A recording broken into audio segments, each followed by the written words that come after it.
Welcome to G Fun Facts Online. Have you ever been in the middle of a great conversation, texting back and forth with someone new, and then nothing?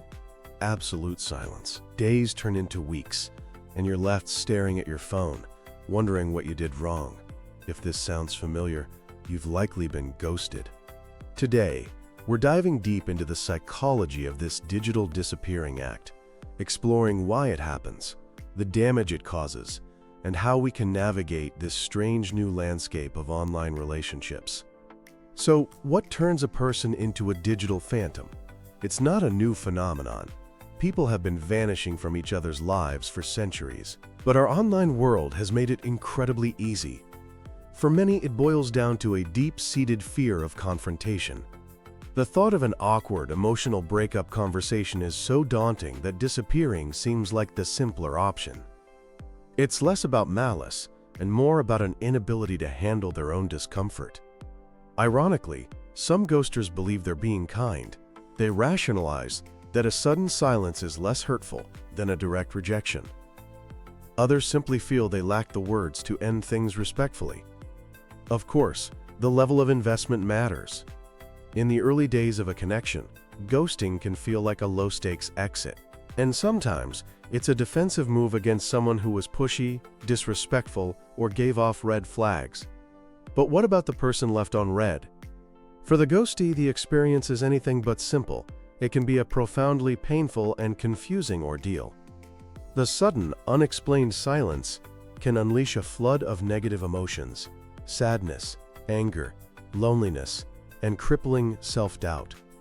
The human brain hates a vacuum. Without closure or an explanation, we tend to fill in the blanks ourselves, and our inner critic often takes the lead. We replay every interaction, searching for the mistake we must have made.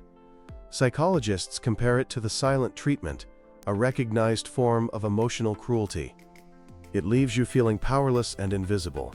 This experience can even leave long-term scars, fostering mistrust and making it harder to be vulnerable in future relationships. Why is this so common online? The digital environment itself is partly to blame. The screen creates a sense of distance and anonymity, a phenomenon known as the online disinhibition effect. This is where people feel freer to do things online they would never do face-to-face. Without seeing someone's facial expression or hearing the tone of their voice, it's easier to forget there's a real human with real feelings on the other side. Empathy can take a nosedive.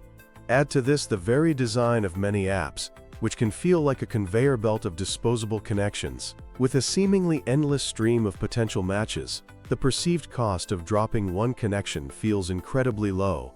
And ghosting is just the beginning. A whole new vocabulary has emerged to describe these digital disconnections. There's soft ghosting, a gradual fade-out, where replies become shorter and less frequent. Then there's breadcrumbing, where someone sends just enough sporadic messages to keep you interested, with no real intent to connect.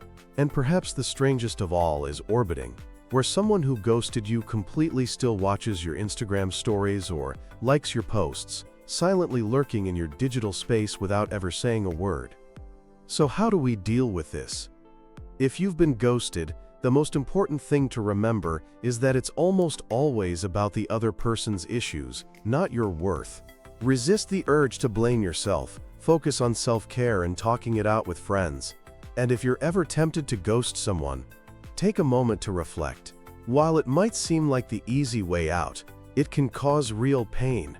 A simple, direct, and kind message is almost always the better choice. Something like, "Hey, I've enjoyed getting to know you, but I don't see this going further. I wish you the best," can provide closure and shows a basic level of respect. It fosters your own emotional maturity by not running from a difficult but necessary conversation. Our digital social world is constantly evolving, with AI and other new technologies set to change it even more. As we move forward, it's on all of us to build a culture of more mindful, empathetic communication. We need to actively remember the human on the other side of the screen.